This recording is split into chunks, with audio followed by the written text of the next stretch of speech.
Han obert una altra botiga de souvenirs. Més samarretes del Barça. I vestits de sevillanes.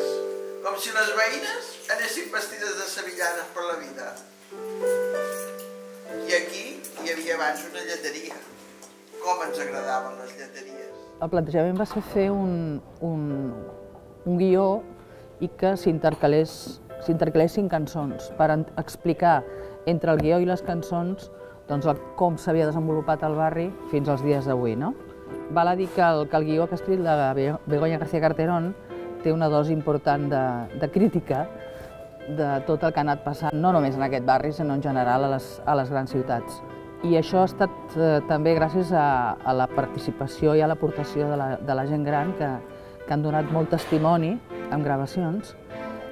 I llavors, a partir d'aquest guió, hi ha un objectiu de base que és la interrelació que es produeix entre la gent que hi participa, que això és realment el més enriquidor i realment per mi és l'autèntic objectiu, la feina que es fa en el dia a dia, que la gent es comprometi, que compleixi uns horaris, que memoritzi un text, que el comprengui, que prengui consciència.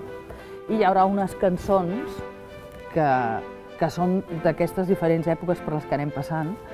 Vaja, és un projecte que per tots, tant per actors, per actrius, com per qui més o menys ho estem dirigint, perquè d'alguna manera ho estem dirigint els tres, la Begoña, el Pau i jo, cadascú en diferents mesures i en diferents coses, però ens fa molta il·lusió.